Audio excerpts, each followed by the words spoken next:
Stretching more than 2,000 miles from Georgia to Maine, the Appalachian Trail winds through some of the oldest mountains on Earth. Every year, thousands of hikers enter its forests, seeking quiet, distance, and peace. Most return, some never do.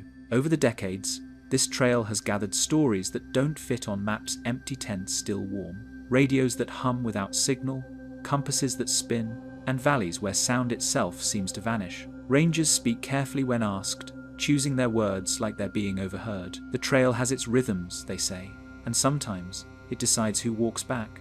Tonight, we'll move slowly through its quiet places, the ridges where time folds, the shelters left waiting, and the long silences no one can explain. This is not a story about fear, but about the parts of a map that refuse to stay still.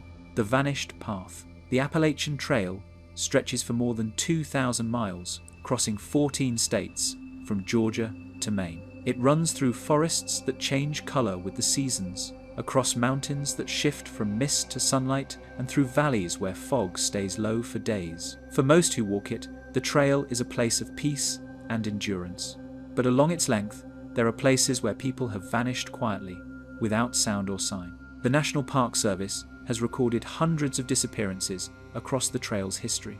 Some were resolved, hikers found injured or lost. Others were never explained. The terrain itself hides evidence. In North Carolina, near Clingman's Dome, dense spruce forests make visibility drop to less than 10 feet in certain weather. A wrong turn there means moving through thickets where jeeps and radio signals fade. Locals say the mountains seem to move. A ranger once said in 1997, "You can walk in circles for hours and never see the same tree twice." One of the earliest well-known vanishing happened in 1983. A 5'8" woman named Geraldine Largay began her solo hike near the Maine border. She was experienced, calm, and careful with supplies. Yet, after July 22, she stopped responding to her husband's check-ins. Search teams covered miles of dense woodland, but found nothing. 2 years later, her remains were discovered less than 2 miles from the trail. Her journal revealed she had survived for weeks, waiting for rescue. In her final entry, she wrote,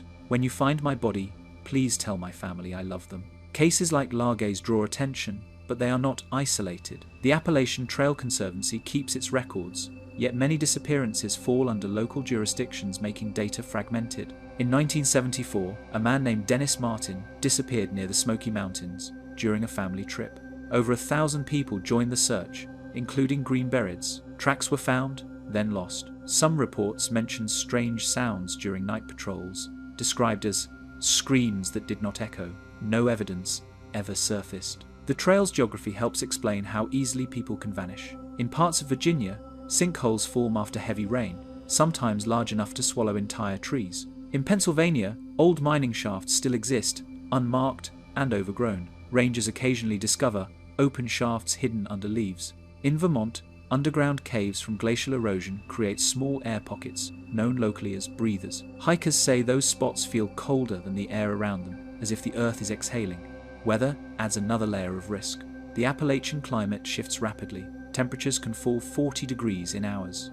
Fog can cover valleys without warning. A ranger in New Hampshire once compared it to walking into a dream and forgetting where you started. Some rescue maps even label zones by visibility rating rather than elevation. Between Harper's Ferry and Mount Katahdin, there are more than 60 recorded microclimates, meaning local weather patterns can trap hikers or erase tracks entirely. Yet, what disturbs many is the pattern. Disappearances often occur near particular regions, near the White Mountains of New Hampshire, the Great Smoky Mountains, and parts of southern Pennsylvania. Each site has its own stories. In 2002, 2 campers reported hearing a metallic ringing deep in the woods before losing their sense of direction for several hours. Their compass needles spun freely. When they found their way back, they were nearly 6 miles off course from their last known position. Geologists later suggested mineral deposits or magnetic interference might explain it. Others said the forest there doesn't want to be mapped. The Appalachian Trail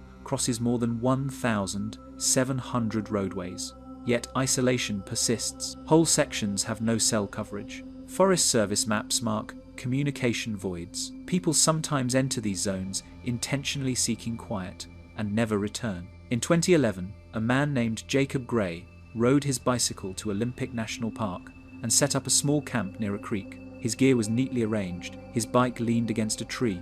He was never found. While technically west of the official trail, hikers connect his story to the same kind of silence, the same sudden absence. Those who patrol the area speak of how sound behaves strangely there. In some valleys, noise carries unnaturally far, while in others, even a shout dies within feet. Acoustic engineers studying the Smokies noted how humidity and tree density can fold sound. Campers have reported voices or laughter carried from nowhere visible. In one case, from 1999, a family camping near Shenandoah heard what they thought was a ranger's whistle. They followed it. When they stopped, they realized the whistle was still the same distance away. Old folklore attaches itself to the trail. The Cherokee called parts of the Smoky Mountains Shakanaj, meaning the place of blue smoke. Some believed the fog was a living spirit that guarded the land. Appalachian settlers spoke of the walkers, figures seen at dusk or dawn, who left no footprints but appeared along switchbacks before fading into trees. Modern hikers still share similar accounts on forums. Figures glimpsed too far ahead, never caught, never meeting. The remoteness of the region has also made it a site for other mysteries. In 1973, in Virginia's Blue Ridge area, search teams found abandoned campsites with fires still burning. The tents were empty, food half-cooked. The teams expected a bear attack but found no signs of struggle. Investigations closed with insufficient evidence. In later years, amateur researchers tried to link those sites with underground bunkers or forgotten homesteads marked on pre-war maps. Most of those locations are now sealed or overgrown. Park officials avoid speculation. Their public statements remain cautious. In a 2018 interview, one ranger summarized, "This trail runs through wild country. When people vanish here, nature keeps the secret." It's a sentiment repeated often by those who've searched for years. Helicopters sweep above the canopy, drones fly grid patterns, but the forest absorbs everything. Even footprints fade faster on pine needles than on dirt. Each missing person leaves a name on a list that keeps growing. Some are remembered in shelters and cabins, notes carved into beams, initials beside dates, simple messages like "still searching." The Appalachian Trail continues to draw thousands every year. They come for solitude, endurance, or clarity. But along certain ridges, when the fog rolls in and the trees close around the path, it's easy to understand why some never return. The trail is not hostile, only vast, and sometimes vastness itself is enough. Echoes in the fog. In the Appalachian Mountains, sound often behaves in ways that feel unfamiliar. Rangers say it travels unevenly, shaped by valleys and rising humidity, bending around trees and ridges as if it were alive. Over the years, hikers have reported strange auditory events, voices that repeat their own words, footsteps that match their rhythm, and whistles that seem to answer from a distance. These are not new tales. For as long as people have walked the Appalachian Trail, the fog itself has been described as having a voice. During the summer of 1978, a small group of park employees conducted an acoustic survey near Roan Mountain, Tennessee. They were mapping echo distances to better locate search and rescue signals. In one section known as Carver's Gap, they recorded an echo lasting 9 seconds, far longer than any expected reverberation from nearby cliffs. Yet no geological feature in that area could account for such duration. The sound repeated 3 times, gradually weakening, as though being reflected by something moving away. The recording still exists in a ranger archive labeled Echo Anomaly 4. Not all sounds on the trail are mechanical or natural. In 1992, hikers near Blood Mountain, Georgia, reported hearing a low humming that followed them for nearly a mile. One of them, a man named Joseph Allen, later described it in an interview, "It wasn't bees, it wasn't wind, it was just there, like something tuning a string." When rangers checked the area, they found nothing. Years later, when cell towers began to rise nearby, some believed the signal interference created harmonics that carried through the woods. But hikers who walk there at night still describe the same hum, always coming from the fog line.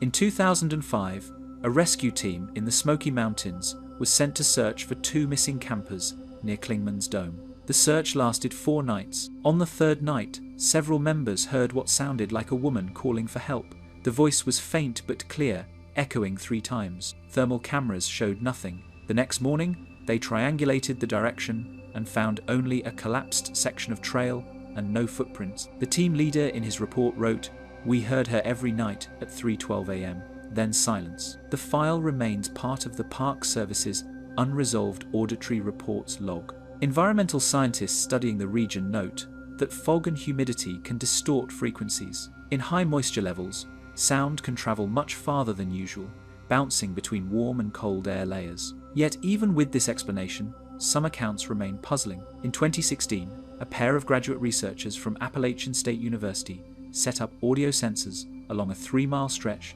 near Westerwald. Their equipment detected repeating tones between 2 a.m.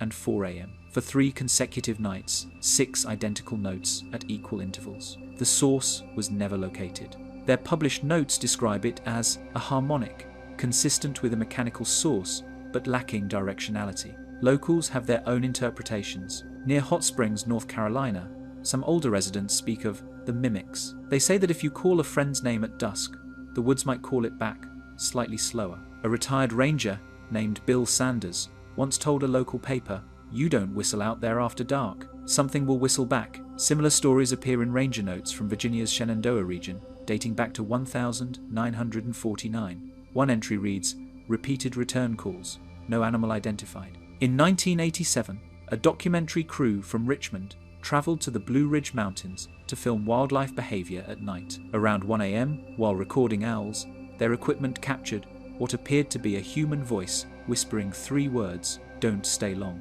None of the crew members heard it in real time. The phrase was discovered during playback. Audio experts later found no signs of editing or interference. The tape sits in the station's archives under the label Field Tape #4. The trail shelters scattered along the mountains sometimes carry traces of those who experience such moments. On a wooden beam in the Tri-Corner Knob shelter, someone once carved, "Voices in mist, heard at dawn, stay to path." The carving has faded, yet hikers still mention it on trail forums. In 2019, a backpacker known by the trail name Hollowbird wrote, "That spot feels like someone's waiting to talk, but you can't hear the words." Fog seems to amplify the unease. It rolls silently, changing distance and depth perception. People describe seeing lights that vanish when approached, or shapes that dissolve as sound grows louder. In one 2008 report, campers near Harper's Ferry claimed they saw lanterns swinging in the mist. When they followed the light, it split into 2 and faded. Hours later, rangers found no other campers in the area. The only trace was a faint smell of burnt cedar. The frequency of these auditory events led researchers in 2019 to propose a trail sound map, correlating disappearances and sound anomalies. They found overlap near certain geological structures, particularly quartz deposits and old mining tunnels. Quartz can resonate under pressure, producing faint electrical discharges. Some believe this might explain the unexplained noises, as vibration converts to sound through soil and air. Still, no experiment has reproduced the exact conditions. A ranger, stationed near Damascus, Virginia, once said during a local talk, "Sometimes it's not what you hear that gets you. It's what stops when you listen." In several search operations, rescuers noted that the forest can go completely silent moments before fog thickens. No birds, no insects, no running water. Then, a faint echo, often the last noise made, before everything vanishes. The Appalachian Trail carries thousands of hikers each year. Many pass through these same areas without incident. But for those who camp alone, the nights can stretch endlessly. The fog drifts low, the woods hold still, and the faint echo of something calling your name might rise through the trees, slow, deliberate, and patient. The ridge where time folds. There is a stretch of the Appalachian Trail where hikers say time behaves differently. The ridge runs quietly between Mount Rogers in Virginia and Grayson Highlands, an area where the terrain opens into meadows, stone fields, and thin forests of birch and oak. It is known to hikers as one of the most beautiful sections of the trail, but rangers and rescue workers refer to it by another name, the Ridge of Misplaced Hours. The first recorded account of unusual time loss here dates back to 1989. A couple from Roanoke, Virginia were hiking near Wilburn Ridge when their watches suddenly desynchronized. The woman's watch stopped at 3:17 p.m. and remained that way for nearly 2 hours before starting again on its own. Her partner's watch continued to function but gained 40 minutes during the same window. When they later checked against the sun's position and compared to the park's official clock, both times were wrong.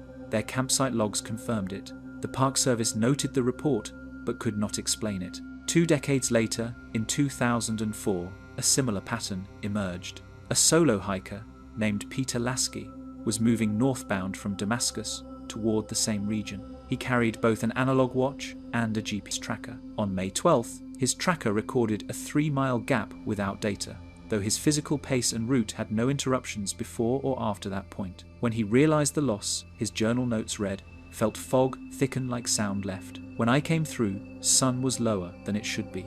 The time gap was measured at 1 hour and 43 minutes. Investigators found no malfunction in the GPS hardware. The area's geography contributes to the confusion. Beneath the ridge lie extensive quartz and granite veins, and the soil composition includes magnetite and iron oxide that interferes with compasses. Field tests from the US Geological Survey in 1991 recorded magnetic anomalies reaching up to 1,600 nanoteslas above baseline levels. That is enough to alter directional readings by several degrees. However, anomalies like those cannot account for clock distortion. Locals have their own understanding. They call it the pause. Old stories from Grayson County mention travelers who saw shadows move too slowly or fog that stayed still while the wind moved leaves around it. A farmer, interviewed in 1973, described losing an entire afternoon while herding cattle through a hollow near Pine Mountain. "I looked up and thought it was still morning," he said. "When I reached home, it was dark." His watch read 1:40 p.m. In 2017, researchers from Virginia Tech installed environmental sensors along that same ridge as part of a geomagnetic monitoring project. The devices recorded minor electrical surges during storms, but one reading on June 9th stood out. Between 2:04 and 2:11 a.m., the instruments showed simultaneous power drops in all sensors, followed by an unscheduled reboot at precisely 3:14 a.m. No weather changes were detected in that interval. The lead scientist later wrote, "The data gap suggests a total system lapse, yet energy conditions remained stable. In theory, the devices were never offline." Hikers who pass through this region often describe disorientation. Some say the ridge feels longer when walking northbound and shorter when walking south. One man from Massachusetts wrote on a hiking forum in 2010, "I reached the same landmark twice, from opposite directions, without turning around." His account drew skepticism, yet other hikers confirmed noticing similar confusion. GPS data uploaded from that area frequently shows looping trails or sudden directional reversals that cannot be traced to physical movement. There are also reports of environmental silence during these events. The woods fall still, the temperature drops slightly, and even light appears altered colors becoming muted, as though the air thickens. One ranger's field note from 1995 reads simply, "Walked into fog, left daylight behind." Another from 2008 mentions, "Compasses spin radio static constant air, smells metallic." Attempts to study the ridge systematically have been difficult. Weather and accessibility limit research windows. When physicist Dr. Michael Torres attempted to measure gravitational variance along the ridge in 2019, his team's digital gravimeter malfunctioned 3 times, producing unreadable data. Torres later commented to a local paper, "Whatever happens, there isn't breaking physics. It's just that our instruments don't like the environment. Satellite imaging offers no answers. The tree canopy hides much of the ground, and atmospheric moisture often distorts radar readings. Some drone footage has shown unusual fog density forming sudden spirals before dispersing. The phenomenon lasts less than 10 seconds, but has appeared in multiple instances. Meteorologists call it localized condensation collapse. Hikers simply call it the turning fog." The most detailed testimony comes from a rescue worker named David Klein, who participated in a 2014 search for a missing hiker near the ridge. He recalled entering a section of trail at 4:15 p.m. By his watch, they reached the base of the ridge in 15 minutes. Yet when they radioed command, the time reported back was 6:02 p.m.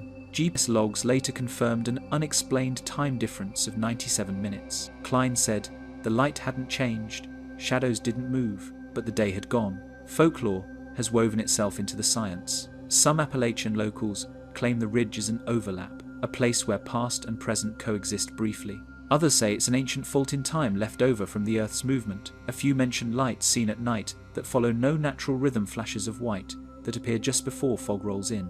None of these beliefs have evidence, but they persist. Visitors still walk the ridge, often unaware of its history. The trail markers look the same as everywhere else, white blazes painted on trees every few hundred feet. The wind carries the sound of grass moving, and the stones underfoot stay cool even in sunlight. But occasionally, a hiker will glance at their watch and find the hands unmoving.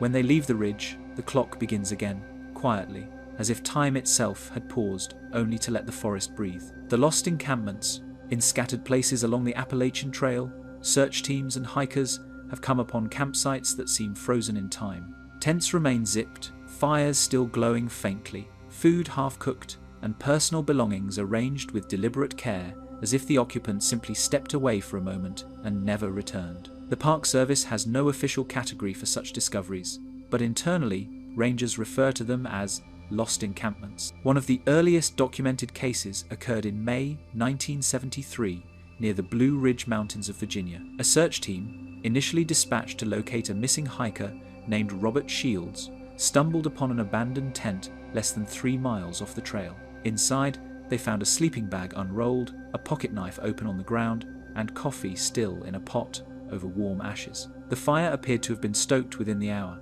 yet no one was present. A logbook later showed that Shields had signed in at a nearby shelter 2 days earlier. Despite days of searching, he was never found. Rangers kept the case open for 12 years before closing it as unresolved disappearance. In 1999, another campsite appeared under similar circumstances, this time in the Great Smoky Mountain. A group of college students hiking through the region discovered 2 tents set up on level ground, surrounded by camping gear. The fire pit contained smouldering wood, but the food nearby, beans and rice in a small pot, had burnt dry. Clothing was folded inside one tent, and a map lay open, marking a route toward Clingman's Dome. There were no signs of struggle, theft, or animal intrusion. The students reported it to rangers, who found that the tent's serial numbers matched a purchase made in Knoxville earlier that year. The buyer's name was never released publicly, but the missing persons list grew by 2 entries that summer. The most puzzling case came in 2012 near Mount Greylock in Massachusetts. A park maintenance worker discovered a campsite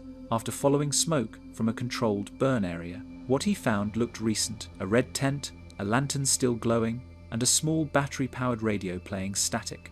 The logbook inside listed notes for weather patterns, including the line, "Fog thicker today, don't hear birds." The camp was traced to a man from Connecticut who had left for a solo week-long hike. His car remained parked at the trailhead for 6 months before being towed. He was never located. These discoveries share similar features: freshly tended fires, intact supplies, and missing occupants. In some cases, journals or notes remain. One entry found in 1986 near Harper's Ferry read, "Something was calling outside the tent last night. Thought it was wind." Another, from 2009, found tucked in a cooking pot near Shenandoah, said only, "Don't follow the lights." Forensic teams have examined several of these sites, finding no signs of foul play. Soil samples near the fire pits contain normal chemical residues. Footprints, when found, usually end abruptly, sometimes a few feet beyond the tent, sometimes none at all.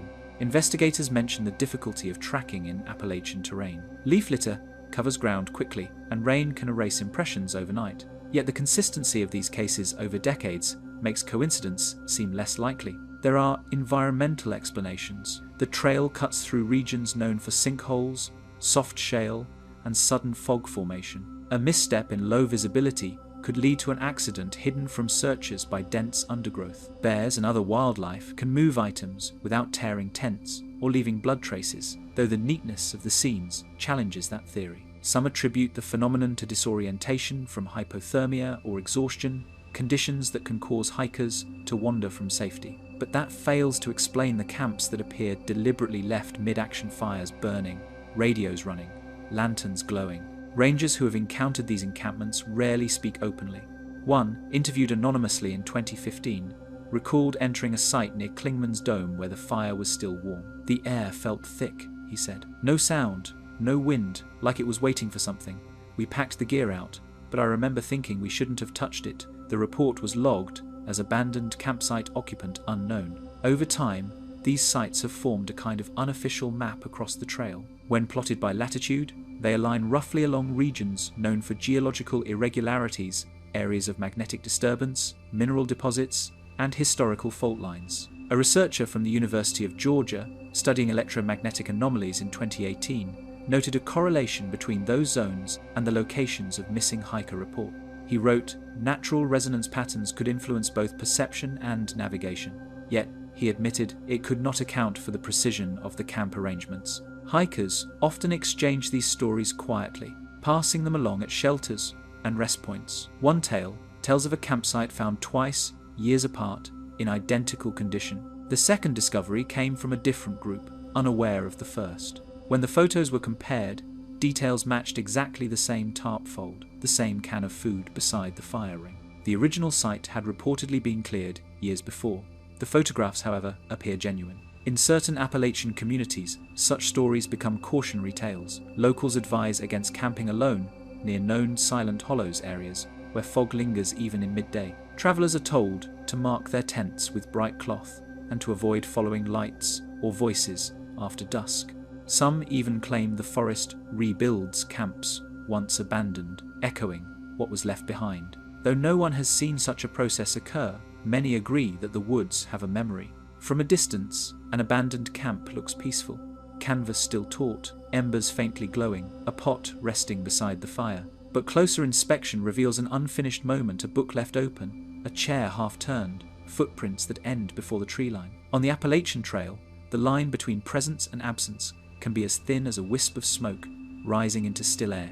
The forest keeps the rest, the silent zone. In the northern stretches of Georgia, near the beginning of the Appalachian Trail, lies a section that rangers rarely mention by name. On official maps, it appears as a simple woodland segment between Neal Gap and Blood Mountain, but among search teams and veteran hikers, it is known quietly as the Silent Zone. It spans only a few square miles, yet within that space, the forest seems different. The air feels heavy, and sound rarely carries. Birds avoid it, and even insects are seldom heard. Radios fail, batteries drain, and dogs brought for search operations hesitate at the border, tails low, refusing to go forward. The first recorded mention of the Silent Zone appeared in a 1958 maintenance log. A ranger named Harold Fenwick described a patch of forest, unusually still, no birds, no breeze. He also noted a compass deviation of 27 degrees from true north. Later entries from the 1,960 seconds and 70 seconds referred to the same area, always emphasizing the absence of sound. The pattern continued into modern reports. In 2013, during a search for a missing hiker, a team noted that their handheld radios produced only static within a half-mile radius. GPS signals vanished completely. Once they moved beyond the area, communication returned instantly. Locals living near Suchit, a small town at the edge of the mountains, have their own name for the place, the hollow that hears. They tell stories of hunters who enter and find their own footsteps muted. One man, interviewed in 1982, said, "You can hear your heart louder than the forest." He refused to hunt there again. Scientific investigations have been attempted. In 2006, researchers from the University of Georgia's Department of Forestry placed acoustic recorders and magnetic sensors in the area for a month. When the devices were retrieved, the audio files contained nearly complete silence, broken only by a faint, low-frequency vibration resembling distant thunder. Yet weather records for that period showed no storms. The magnetometers also recorded irregular surges, sharp rises and falls that suggested interference, though no consistent pattern was found. The forest itself shows peculiar traits. Trees grow unusually straight and tall, with little underbrush between them. Botanists studying the zone in 1998 observed limited wildlife presence. Bird counts dropped to near zero, and camera traps rarely captured movement. One researcher described it as a place where the forest seems to hold its breath. Those who've walked through it describe the sensation as disorienting. Voices sound dull, footsteps vanish, and even breathing seems distant. Hikers report that light behaves strangely, shifting from warm to cold hues without visible reason. A through hiker named Alan Reeves, interviewed for a trail journal in 2010, said, "You walk in and the world turns flat. You start whispering without knowing why." He crossed the area once and chose to skip it during his return trip. Rangers occasionally conduct rescue drills in remote sections of the trail, but few volunteers request assignments near this zone. One ranger, quoted anonymously in 2019, said, "It's not dangerous, just wrong. The woods there don't echo." Another recalled how search dogs used for a missing person case in 1997 stopped at the same point every time ears flat, refusing to enter. Trainers tried to coax them forward with treats, but the animals backed away. The report simply reads, "Canine search discontinued, behavioral refusal." A few historical accounts link the region to earlier settlements. In the late 1800s, surveyors found remnants of a small cabin foundation near the ridgeline. No record exists of who built it, but rusted tools and fragments of pottery were recovered and archived at the Dahlonega Museum. One historian noted that the location matched a dead hollow marked on a 1911 forestry map, an area supposedly avoided by loggers due to uncooperative acoustics. No major industry ever developed there. The silence may have geological causes. The Appalachian crust in this part of Georgia contains layers of metamorphic rock that can absorb sound more effectively than typical forest soil. Combined with dense tree spacing and minimal animal activity, this creates a natural acoustic void. Yet this explanation doesn't account for electronic failures or the sharp boundaries hikers describe. At one point, a cell phone might show full signal and a single step later lose it entirely. In 2017, a small independent team equipped with modern instruments entered the silent zone to document the phenomenon. They used thermal cameras, sound meters, and GPS trackers. All equipment functioned normally until the group reached the forest's midpoint. Then, abruptly, their devices shut down. Batteries drained within minutes. The team left quickly, uneasy about the sudden quiet. When they reviewed their thermal footage later, they found that for 40 seconds, the screen registered a perfect blank temperature reading zeroed, as if the sensors had entered a vacuum. At night, the stillness deepens. Campers who have stayed near its perimeter describe the absence of normal nocturnal sounds. No frogs, no owls, not even the distant hum of wind. Some report hearing faint mechanical clicks, irregular and metallic, fading when approached. In 2001, a park worker patrolling the area after dark noted seeing what looked like distant flashlight. When he tried to make radio contact, his transmission failed. He later found no footprints or campsites. His written remark, "Light appeared to blink in sequence 3, pause, 3 again." The silent zone remains unmarked on public maps. It sits quietly within the forest, visited rarely and avoided by most. To those who pass through unknowingly, it feels simply like a brief stretch of unusual calm. To those who know its reputation, the silence feels heavier, less like peace, more like absence. And when the air stands still long enough, even a whisper feels too loud, as though the forest itself is listening. The disappearing roads. In many regions surrounding the Appalachian Trail, maps from past decades reveal roads that no longer exist. Thin grey lines snake through forests, cross rivers, and vanish into areas now reclaimed by trees. Rangers call them ghost routes. Locals sometimes refer to them as roads that forgot. They appear on US Geological Survey maps printed between the 1940 seconds and 1980 seconds, often marked as service or fire access roads. Today, some of those same coordinates lead to nothing but undergrowth and silence.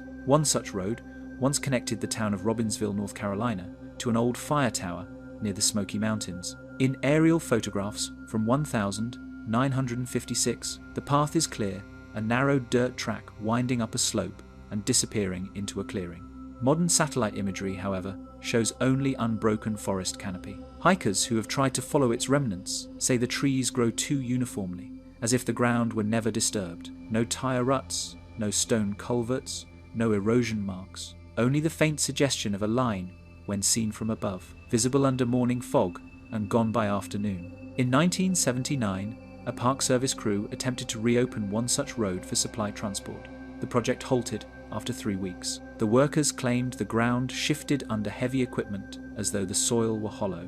Bulldozers sank into soft earth, despite no visible mud or water. Core samples taken later revealed compacted layers of loam and stone normal composition, stable by all accounts. One engineer described it as terrain that looks solid but acts like memory foam. The path was abandoned again, left to vanish beneath moss.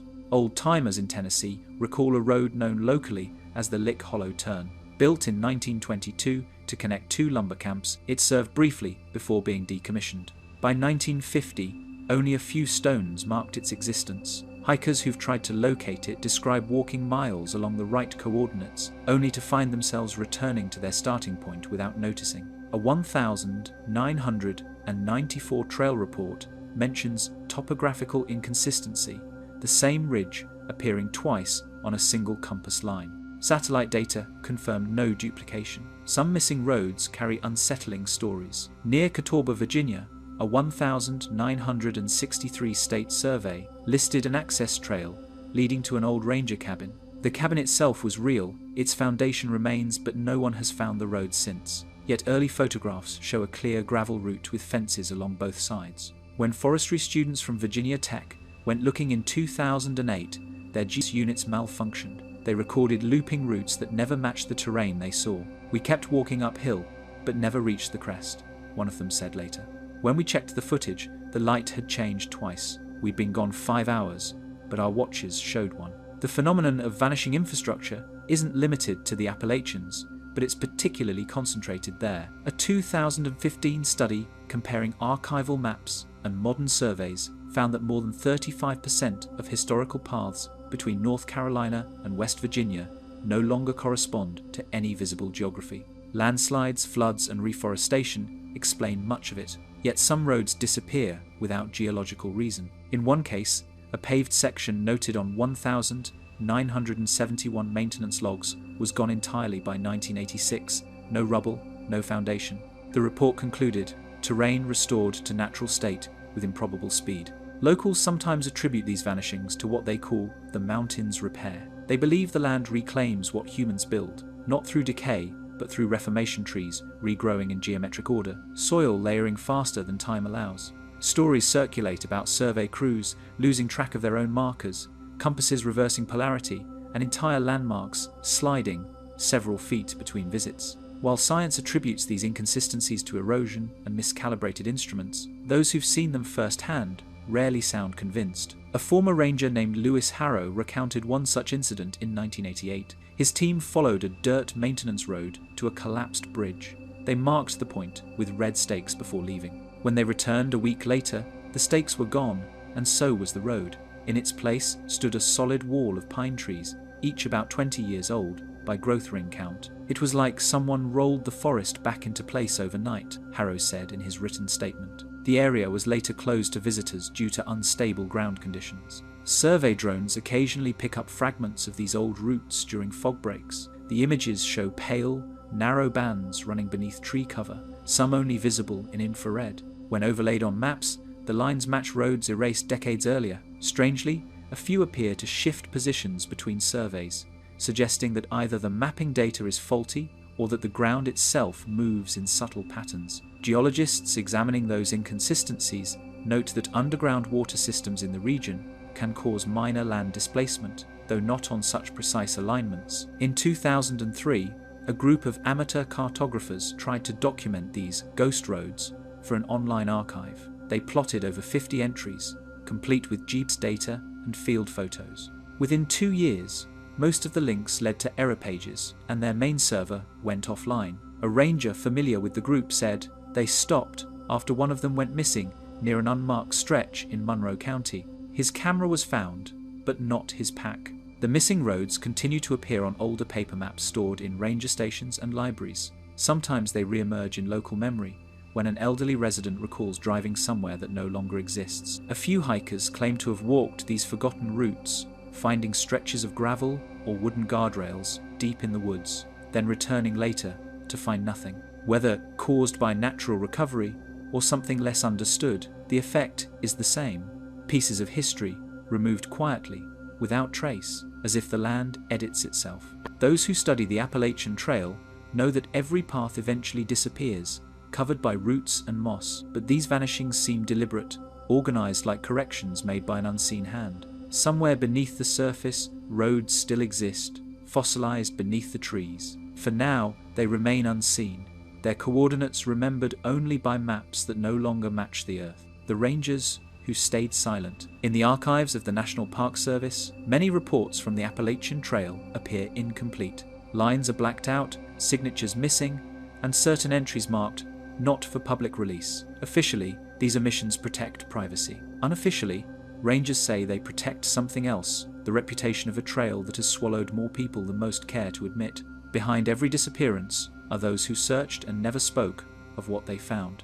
Among them are the rangers who stayed silent. One of the earliest such accounts comes from 1,000 961. A maintenance worker named Walter Reeves filed a short note about irregular noises heard during patrol near the Tennessee-North Carolina border. The following day, his supervisor added a line beneath, "No further comment requested." Reeves continued to work another decade, never mentioning the incident again. His daughter later said he refused to camp overnight after that year. By the 1,970 the number of missing hikers along the Appalachian Trail began to grow. The Park Service formed interagency task forces for search operations, but certain cases were recorded only in field logs, not in official reports. A retired ranger named Daniel Haskins, interviewed in 1994, explained why, if you wrote what you saw, they told you to tear it out. You stuck to facts, weather, distance, condition, nothing else. Haskins mentioned one operation in 1977 where he and 3 others discovered a campsite described as recently vacated, fire still active. They found no tracks, no belongings, and no scent trail for the dogs to follow. When he submitted the report, a supervisor redacted half the content. They didn't want speculation, he said. Documents declassified decades later show similar censorship. In 1985, during a coordinated search in Shenandoah National Park, several rangers reported hearing coordinated tapping sounds, 3 knocks, then silence, repeated across different valleys. The recordings exist, but were never released. The lead investigator wrote in a private note, later uncovered through a Freedom of Information request. The pattern continued, even after all teams regrouped. Source undetermined. One ranger, identified only as MRR in internal correspondence, described a night operation near the Blue Ridge Parkway in 1991.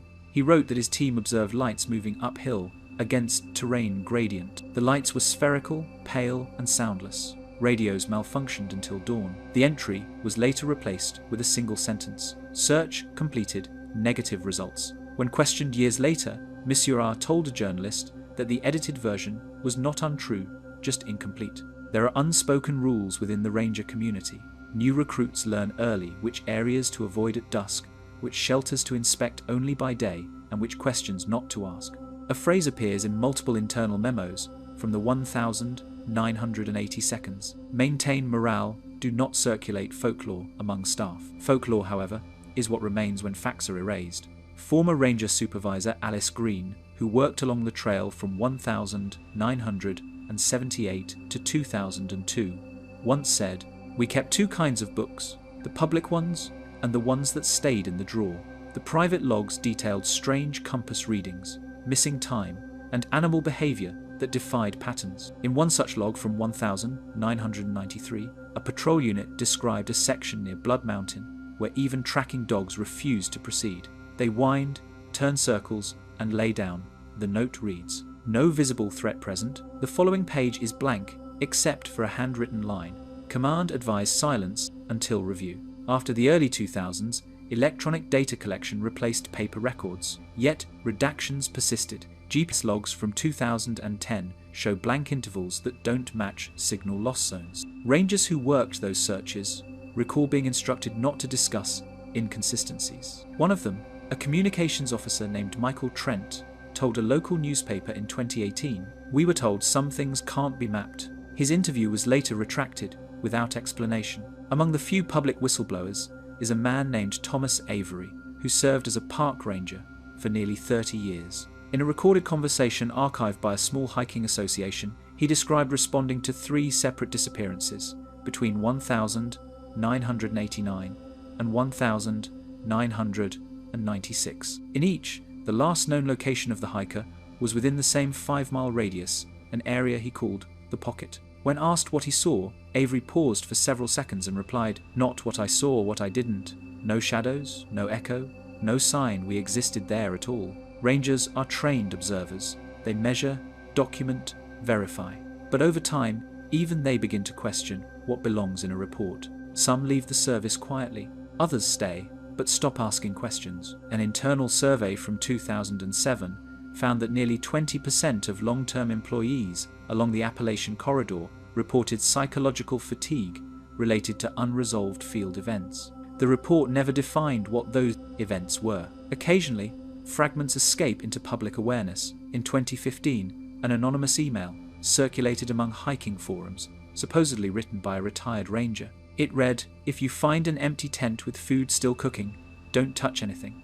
Walk away. The forest knows the order of things better than we do." The post was deleted within hours, but screenshots spread before it vanished. Those who still patrol the trail today follow silent traditions. They never whistle after dark, they never camp near fog pockets, and they keep their radios tuned to static, just in case. When asked about the disappearances, most answer the same way. People get lost, weather turns fast, and the mountains are unforgiving. Then they look away, as if remembering something unspoken. The trail remains open, and the rangers continue their work-walking paths that twist through centuries of human footsteps, their voices low, their reports brief. Somewhere between the printed maps and the unfiled notes lies the truth of what they've seen, and for now, that truth stays buried beneath the trees, as quiet as the mountains themselves.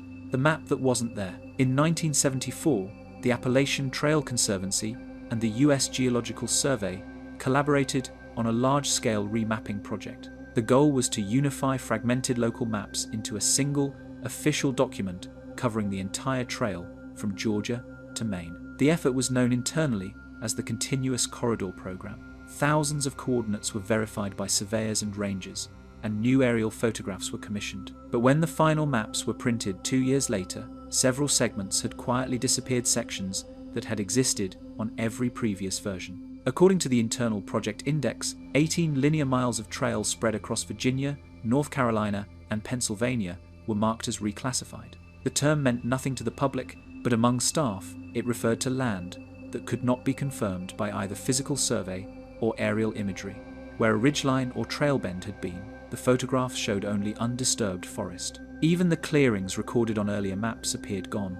A memo from March 1975, signed by Supervisor Carl Beaumont, reads, "Surveyors unable to verify sections B14 through B16 recommend omission pending re-evaluation." Those omissions became permanent. One of the surveyors involved was a man named Richard Nolan. He and 2 assistants were assigned to the Virginia segment near the Blue Ridge Parkway in late September 1974. Their logbook ends abruptly on the 28th. Weather was clear, supplies sufficient. The next entry, written by another team weeks later, notes only. Camp located, equipment intact, no personnel present. A search followed for 8 days. Nothing was found. Within months, other anomalies appeared. Coordinates that should have matched pre-existing landmarks, fire towers, waypoints, cabins, returned inconsistent readings. At times, GPS precursors, known as Doppler transponders, would register elevation levels hundreds of feet higher than expected.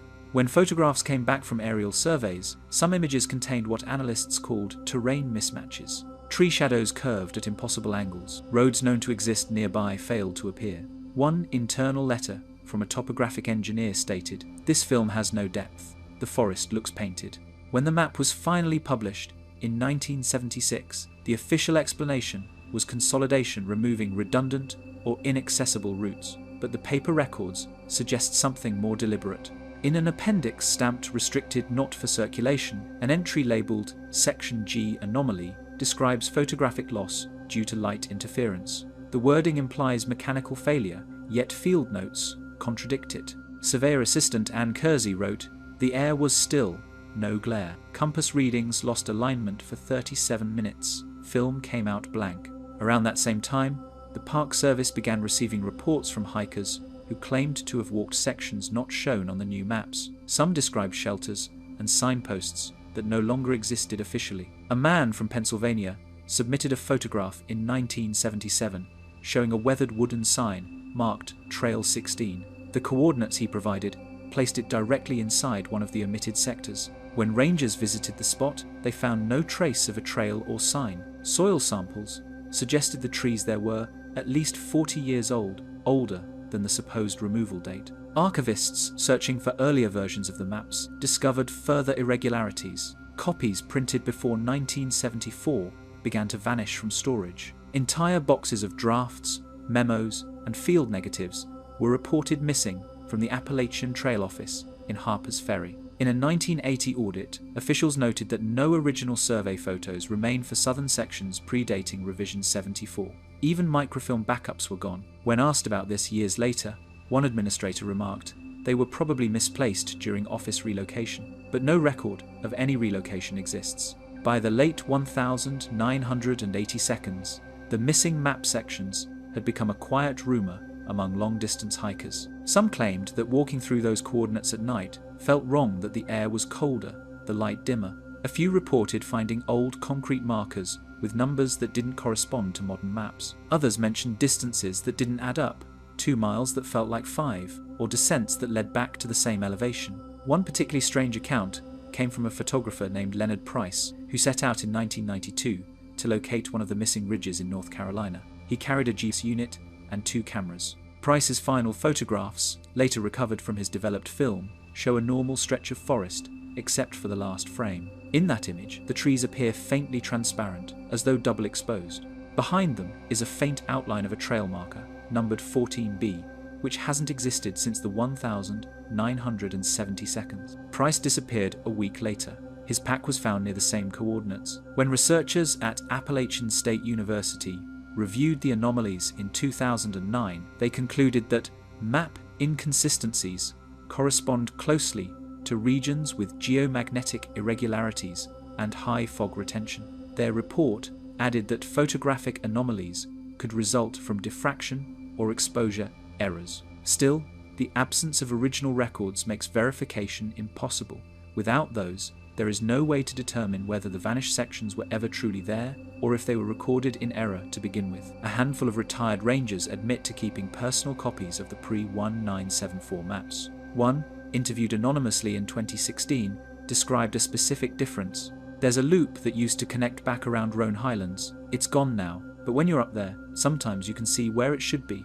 The trees line up too evenly, like a road hidden under bark. Every few years, someone claims to find fragments of those missing routes, stone steps half buried in roots, carved blazes on trees older than their supposed removal, or faint traces of trails that lead into thickets and end at sheer drops. None of it ever makes it into official reports. Some say the 1,974 map was revised to conceal danger zones regions where compasses fail or hikers disappear without trace. Others think it was a bureaucratic cleanup, removing redundant data. Yet for those who walk the Appalachian Trail with an old map folded in their pocket, the boundaries between fact and omission blur. They find paths that exist only on paper, landscapes that resist memory, and lines that fade the moment you try to follow them. Somewhere between the map that was printed and the map that was lost lies a version of the trail that no one can prove, but that some still find. When the trail went quiet during the summer of 1989, the Appalachian Trail entered a period that park historians now refer to, quietly and without public record, as the communication gap. For 10 consecutive days, no radio traffic, ranger logs, or visitor reports were transmitted through the main relay stations stretching from northern Georgia to southern Virginia. There were no recorded emergencies, no weather data, and no daily entries in ranger journals. To the public, the trail appeared open and operational. But in the archives, the gap remains a window of silence between July 2 and July 12 that has never been officially explained. At the time, the Appalachian Trail was monitored by a chain of radio towers and relay posts used for both weather updates and ranger coordination. Each post transmitted data every 6 hours to central offices in Harpers Ferry. Logs from June show normal activity, daily check-ins, equipment maintenance, and reports from hikers. Then, abruptly, transmission entries stop. The next line, dated July 13, reads, "All systems verified no technical fault." Technicians initially suspected power failure, yet records show no storms, no grid disruptions, and no outages in nearby towns. Rangers along the Blue Ridge sector reported that their handheld radios powered on but produced only static, regardless of frequency. One operator, in North Carolina, described it as a steady hum, no interference pattern, just blank air. When communication resumed, staff treated the incident as an isolated malfunction, but field reports collected afterward suggest something broader had occurred. Ranger journals, written weeks later, reveal confusion about missing time and memory gaps. One entry dated July 18 from the Shenandoah Division reads, "Unsure if we patrolled this week. Supplies missing but no record of dispatch." Another, from Georgia, notes, "Trail unusually empty, no hikers, no prints, no wildlife movement observed." Years later, when the Appalachian Trail Conservancy digitized its old records, archivists found more evidence of the gap. Shipment manifests for that period showed no mail deliveries to trail station. Fuel receipts for ranger vehicles stopped, then resumed on the same day across multiple states. Even the daily weather charts from nearby meteorological stations contain no entries for that 10-day span. Satellite archives, reviewed decades later, show cloud data for every surrounding region except the narrow corridor where the trail runs. A retired communications supervisor named Ellen Probst recalled the incident in a 2005 interview. "We thought the system was down," she said, "but when we checked the hardware, everything looked perfect, lights on, signals green. There just wasn't anything transmitting." She described how the backup radio at the Roanoke station flickered intermittently during those days, receiving faint pulses too regular to be random. They resembled heartbeat patterns, repeating every 43 seconds, then stopping completely after July 12. Several hikers later came forward, claiming to have been on the trail during that same week. Their accounts, though few, share common themes: thick, unnatural fog, complete absence of animals, and distorted sense of time. One man from Vermont hiking near Roan Highlands said, "It was like walking through a photograph. Everything looked real, but nothing moved." He remembered hearing a low vibration underfoot, like distant machinery. Another, a woman traveling near Clingman's Dome, described the forest as suspended, no echo, no breeze, just stillness. After the gap ended, rescue operations reported an unusual number of abandoned campsites. Fires had burned low, food half-cooked. Rangers collected the gear for inventory, assuming hikers had evacuated during a storm. Yet no storm had passed through the region. Each site's clock or wristwatch stopped between July 4 and July 6, then started again when picked up. One ranger wrote, "The hands were frozen mid-second, then ticked as soon as I touched it." The National Park Service never issued a public statement. Internal correspondence from August 1989, later released through a partial archive request, mentions temporary data suspension due to environmental interference. No one defined what that interference was. When journalists in the early 2000s revisited the incident, most officials denied any anomaly, but technicians who worked the system then remember otherwise. A former operator recalled, "We rebooted the entire chain and checked signal strength, full power, transmission, like the air stopped carrying sound." In 1997, a University of Kentucky research team studying atmospheric radio propagation analyzed archived telemetry from the period. They discovered that the electromagnetic spectrum across the Appalachian corridor went blank for 9 consecutive days, registering no signal from any station, civilian, commercial, or military. One scientist commented, "It's the only recorded event of complete silence over a populated region with functioning equipment." Theories have circulated quietly among those familiar with the event. Some believe a solar storm interfered with communication, though NOAA data shows no significant solar activity at the time. Others suggest coordinated human error or data loss during archive transfer. A few former rangers think the silence was real, an atmospheric phenomenon that suppressed both sound and signal, a kind of temporary stillness in the fabric of the air. Even decades later, those who walked the trail during that week recall a lingering disorientation. Some speak of feeling unusually tired afterward, or unable to remember how far they traveled. Hikers who entered after July 12 reported finding portions of the trail completely dry, streams empty, moss crisp, as though moisture itself had been taken. One ranger described the smell as electrical, like rain that never fell. Oh, in Harper's Ferry, a large wall map tracks the trail's continuity year by year. Between 1988 and 1990, a narrow line runs faintly grey, unlike the solid black of other seasons. No one recalls who drew it that way. When asked, a former archivist replied, "That line isn't error, it's memory." For 10 days in 1989, the Appalachian Trail seemed to stop speaking. Radios went quiet, records paused, and the forest held its breath. When everything resumed, the mountains looked the same, but something about the silence lingered, as if part of the world had been briefly unplugged, and the trail, for reasons unknown, simply refused to be heard. The cabin that wasn't on any map. In the autumn of 1993, a search and rescue team combing the western slopes near Clingman's Dome in the Great Smoky Mountains stumbled across something that was not supposed to exist. Their mission was routine locate a missing day hiker last seen near a ridge trail. But what they found instead was a small, weathered cabin, half hidden beneath brush and mountain laurel. It wasn't listed on any park survey, forestry plan, or aerial photograph. No ranger had reported a structure in that sector for at least 50 years, yet there it stood intact, quiet, and waiting. The logs were dark with age, moss spreading in uneven lines across the roof. A rusted stovepipe leaned at an angle, and the door hung half open. The team leader, Ranger William Carter, wrote in his field log that the interior appeared untouched for decades, yet lacked signs of collapse. Inside were simple furnishings, a wooden chair, a cot, a table, and shelves lined with jars whose contents had long evaporated. But it was the notebooks stacked neatly on the table that drew their attention. There were 12 in total, bound with twine, their pages yellowed but dry. Each bore a date written in pencil on the first page, spanning from 1936 to 1952. The handwriting was small, consistent, and oddly formal, with no author name. The first entry read, "Arrived here late, noise outside again, same pattern, 3 and 3.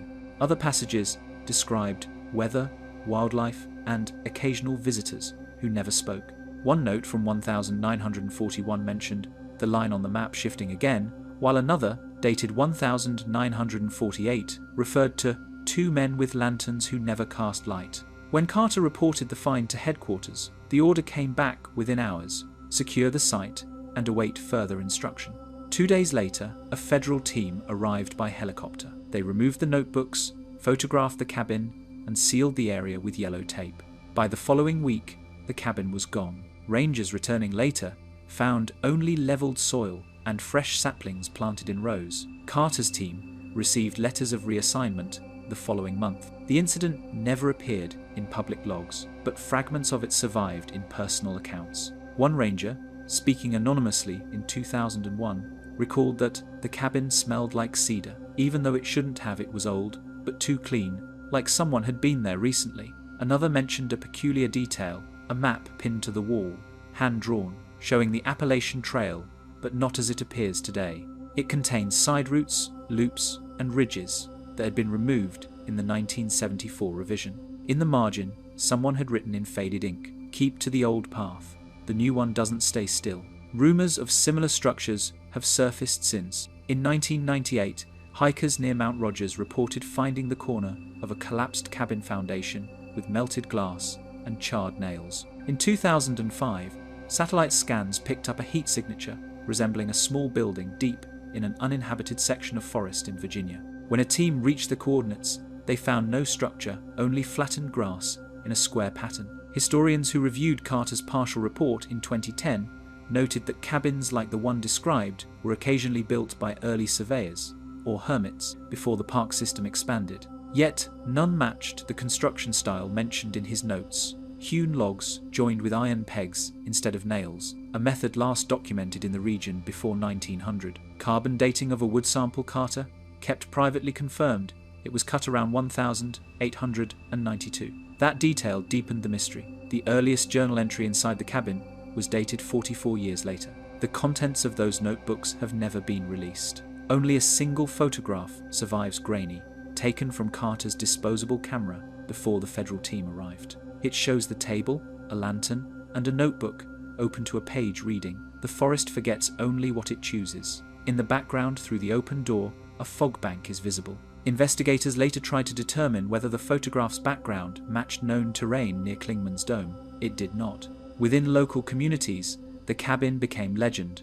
Hikers spoke of a keeper's house said to appear during dense fog, always on high ground and always within earshot of running water. Some swore that if one left an object, a compass, a coin, a name written on paper outside the door, and returned the next day, the item would be gone. A few claimed it reappeared later on the trail, miles away, set neatly on a rock or tree stump.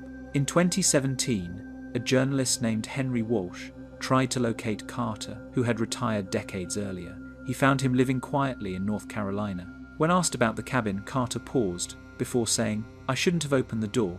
It wasn't abandoned, it was waiting." Walsh later wrote that Carter's hands trembled when he said those words. Today, no official record of the cabin exists. The coordinates provided in Carter's 1993 field log lead to nothing, just forest floor, damp moss, and young pines less than 30 years old. Satellite imagery shows uniform growth, as though the ground had been replanted deliberately. Yet some hikers still report hearing faint metallic creaks in that area, like wood expanding in heat. One describes smelling old smoke and cedar when the wind shifted. The Appalachian Trail passes near countless ruins, old mining shacks, homesteads, and ranger outposts. But this cabin was different. It was never listed, never mapped, and its contents vanished without trace. Those who believe Carter's story say it wasn't a relic at all, but a remnant, a place where the trail briefly remembered an older version of itself. The forest forgets only what it chooses. Everything else it keeps hidden beneath the moss, behind the fog, and sometimes inside a cabin that shouldn't be there. The Journal of Lost Names. In 2007, during a renovation of an old ranger station in Virginia's Shenandoah sector, workers discovered a tin lockbox buried beneath the floorboards. Inside were 3 water-damaged notebooks, each bound with string and sealed in wax paper. The handwriting was faint, uneven, and difficult to read, but one phrase appeared repeatedly on the first pages: Registry of the Gone. The first notebook covered years between 1951 and 1964. Each page listed a name, an approximate age, a date, and a set of coordinates. Many of the names matched official missing person records from the Appalachian Trail, but some did not. In fact, dozens of entries corresponded to people who were never reported missing anywhere in the country. One line simply read, Joseph Brandt, 33, last seen crossing ridge, no echo. Another, SD, unknown age, found tent intact, fire warm. The handwriting changed slightly over time, suggesting multiple authors. The second notebook contained far fewer names, but more detail. Its entries used phrases uncommon in ranger documentation: hollowed footprint, half voice, mirror light through fog. Next to one entry, dated the 14th of August 1968, a small sketch depicted what looked like overlapping compass circles. The caption beneath read, 1 point, 3 readings. Near the end of the notebook, the pages grew blank, except for faint pencil impressions, visible only under light traces of names that had been erased. The third book was stranger still. It listed no dates or coordinates, only names more than 100 each crossed out in red pencil. At the bottom of the final page, a sentence appeared: They are not lost, they have been remembered elsewhere. When the notebooks were turned over to park authorities, they were quietly transferred to a regional archive and sealed. Officially, they were labeled unauthenticated ranger materials, but photocopies circulated briefly among retired staff. One ranger who saw them, identified only as RH, said that the handwriting matched that of at least 2 men who had disappeared while on duty in the 1,970 seconds. Around the same time, similar discoveries began surfacing in other parts of the Appalachian corridor. In 2011, a private collector in Maine purchased a lot of old trail memorabilia from an estate sale. Among the items was a small field journal with search log 1972 written on its cover. Inside were 34 entries of missing hikers, many corresponding to cases already known, but 5 of the names did not exist in any record. Each of those 5 included the same phrase beside the coordinates: located, no recovery. In 2016, a former trail maintenance worker cleaning an unused storage shed near Harper's Ferry found a cardboard box labeled weather logs. Inside were more notebooks, 6 in total, containing alternating lists of names and unexplained numeric codes. The handwriting was meticulous, each entry ending with a small drawn circle. Analysts who later examined the codes noticed a repeating pattern.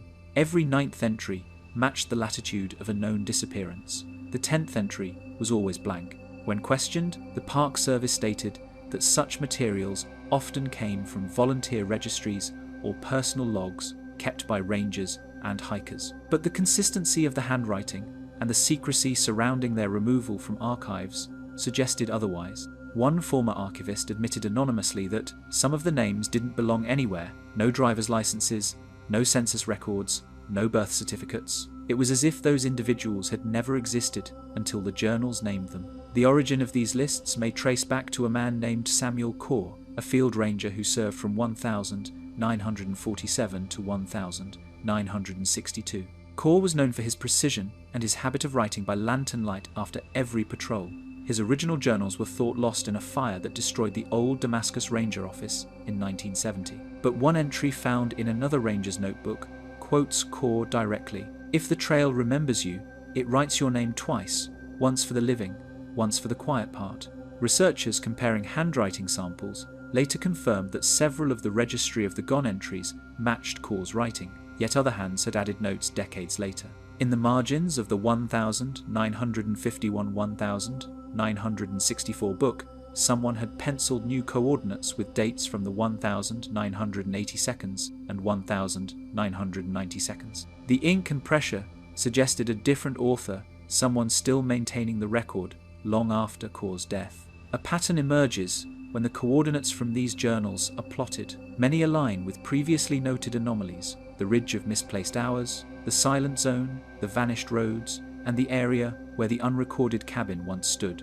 A 2019 independent analysis by a retired geographer found that the distribution of these points formed a curve mirroring the Appalachian mountain spine, but deviating slightly westward, as though mapping an alternate version of the trail that no longer appears on modern maps. Of particular interest is the final page of the first notebook. Faint, nearly erased text reads, "All remembered at the same place." Under fog, above line, near sound that isn't sound. Beneath it is a single name, uncrossed, Carter. The handwriting matches that of Ranger William Carter, the same man who discovered the unmapped cabin 24 years earlier.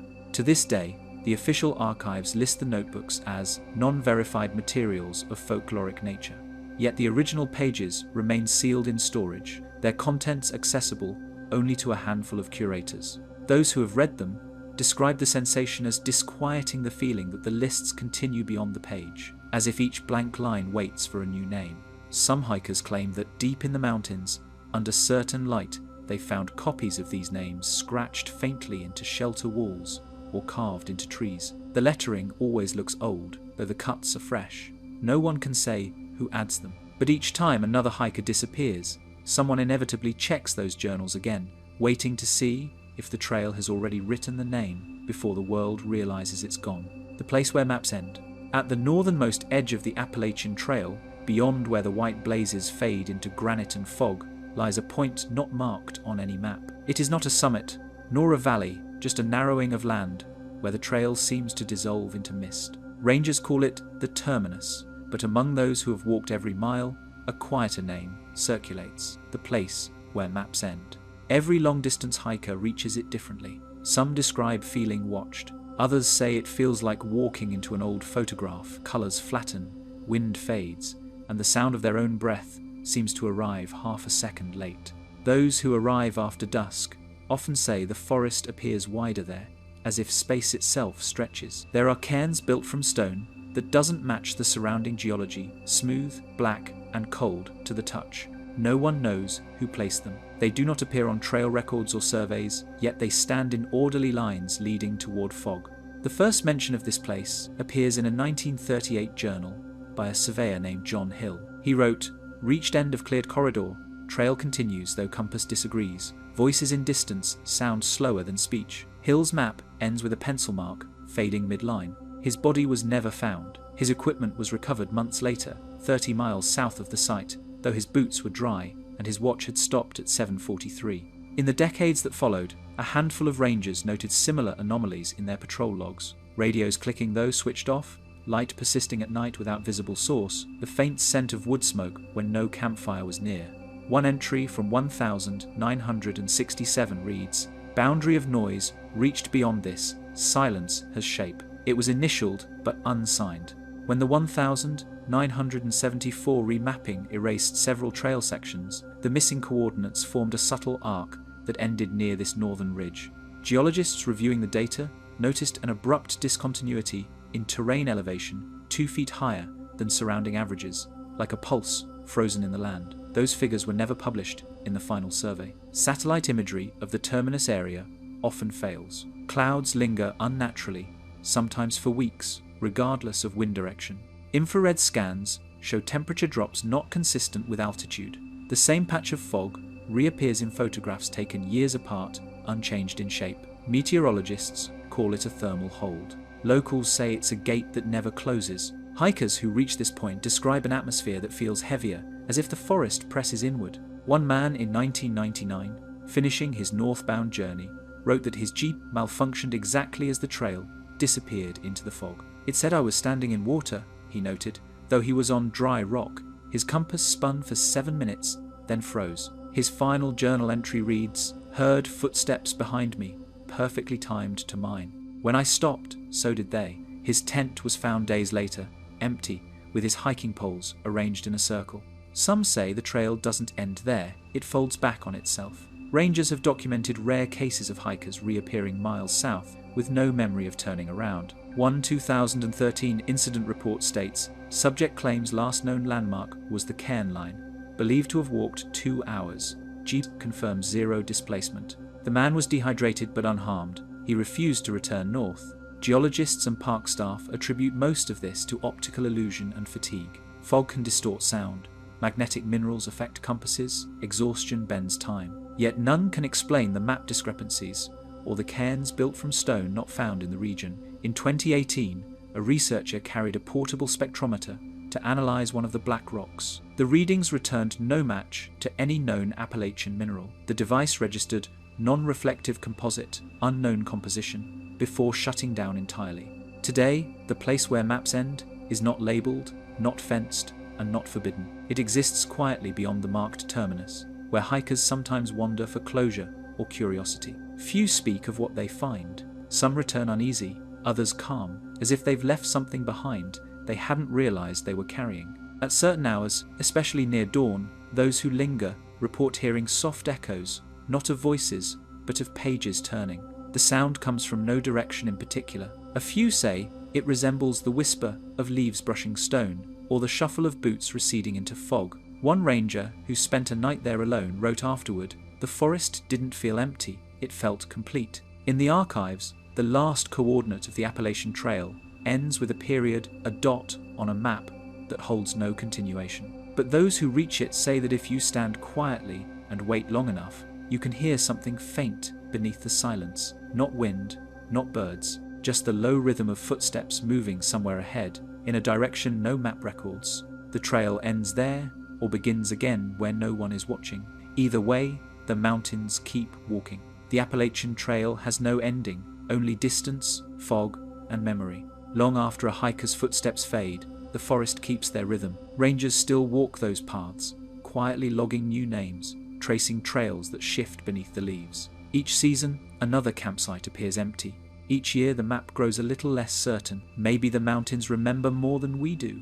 Maybe that's why silence lingers so long between the trees. If this journey through the unexplained corners of the Appalachian Trail left you thinking about how much wilderness still hides in plain sight, stay with us. There are more places like this, forgotten roads, lost archives, and stories the earth hasn't finished telling. Subscribe, leave a light on the trail, and join us again for the next descent into history's quiet places. Until then, keep your compass steady and listen carefully when the woods fall silent.